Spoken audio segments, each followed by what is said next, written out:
Hi, I'm Mackenzi Lee, here again on the Epic Reads YouTube channel to bring you more recommendations from my bookstore to your bookshelves.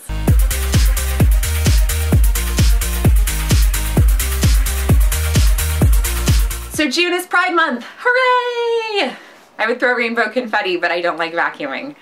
So Pride Month is such a wonderful time. It's one of my favorite times of the year because we are all celebrating who we are and the things about us that make us unique and interesting, and we're talking about things like gender and sexuality and things that we should be talking about all the time, but for some reason they're like much more mainstream during Pride Month. I think we are living in like a fantastic golden age of YA queer lit, where there are so many books, they're being published by mainstream publishers, they're being read, they're being made into movies, like I Love Simon, that's pretty cool. However, we still have a long way to go. Still have a long way to go in terms of intersectionality, in terms of representation, in terms of rounding out all the letters in the quilt bag spectrum. So the best things you can do this Pride Month to support your favorite queer authors and queer books is read those books. Check them out from the library. Buy them from your local independent bookseller. Tell somebody you like them. Like, recommend these books to people. So this month I'm going to be recommending YA books that all have main characters that fall in the LGBTQIA+ spectrum, and we're going to break it down letter by letter, as many as I can fit in a video. So the first letter in the quilt bag that we're going to talk about is A. A is for asexual. So my recommendation for a book with an asexual main character is Let's Talk About Love by Kahn.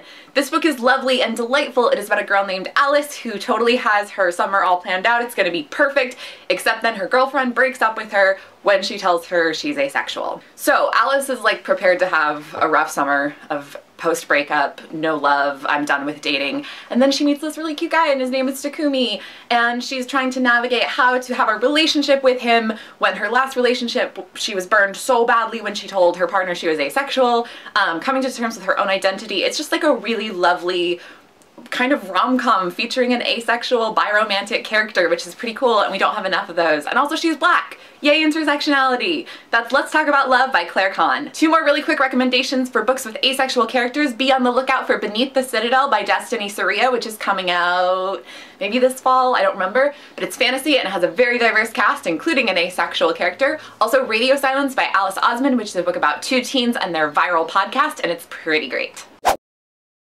Next letter in our quilt bag spectrum is I. I'm doing like a weird YMCA with these letters here. This is gonna be fun. So the I in the LGBTQIA+ spectrum stands for intersex. So my book recommendation for an intersex protagonist is Pantomime by Lara Lamb. Pantomime is a book that I saw on Goodreads described as the night circus, but with an intersex protagonist and just sort of a like generally queer undertone, which is spot on. It's also the first book in a 3-book series, so if you like the book, there is more, which is always great. It's set in a fantasy land, but it sort of has kind of a faux historical feeling to it. It's two narrators, a young woman named Jean, who is sort of a tomboyish, corset-hating young woman who doesn't feel like she belongs in sort of the very traditionally feminine life that her parents have set out for her. And then Micah Gray, who is an aerialist who joins the circus. They both have plot lines that intersect. I don't know how to talk about this book without spoiling it. It's really good. It's super queer. Everybody's bisexual. This book is super magical. It's super like ambiance-y, kind of spooky, creepy, circusy vibe, and it's also really queer, which is what I always want out of all my books, but especially circus books. So that's Pantomime by Lara Lamb. Two more quick recommendations for books with intersex protagonists. You might try None of the Above by I.W. Gregorio, which is about a modern teen who finds out she's intersex and then sort of has to deal with reorienting her world around that information. And That Inevitable Victorian Thing, which is a tongue twister, by E.K. Johnston. This is set in a alternate future, alternate history where the sun never set on the British Empire, but it did rise on online dating, about teens trying to navigate their way through the weird world. I don't know how to describe that book. It's a super odd book, but it's really interesting and cool. Next we're going to talk about the Q. Slash. That's the tail of the Q.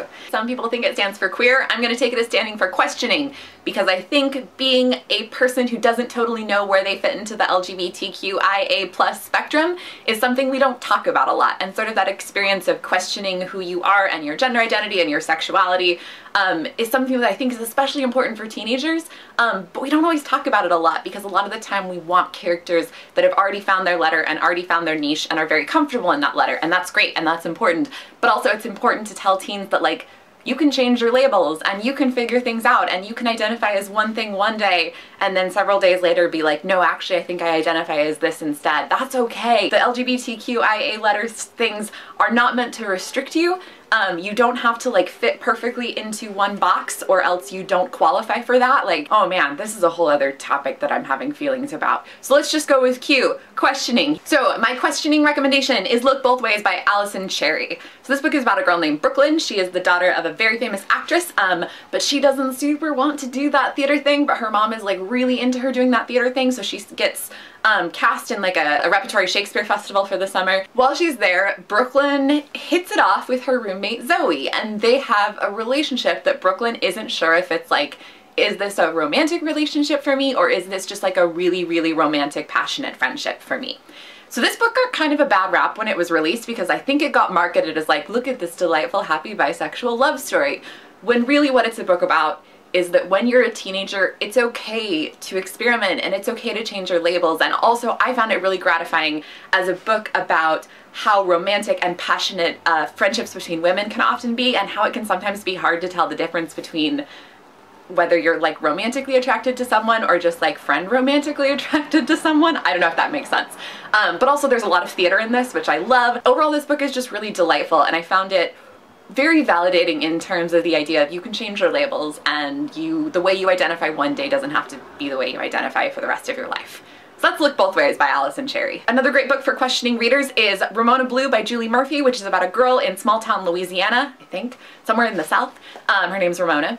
And she has been identified as a lesbian forever, and then she starts kind of falling for this guy, and like, what does that mean for her labels? I love this book as a book about sort of reorienting yourself once you've already found a label, and then what happens when you meet somebody and you fall for somebody that doesn't fall neatly within your label. Okay, we're gonna talk about books with non-binary or gender fluid or genderqueer characters. Okay, let's go. Brooklyn Burning by Steve Brezhnev. Steve, I'm so sorry. Your book is great though.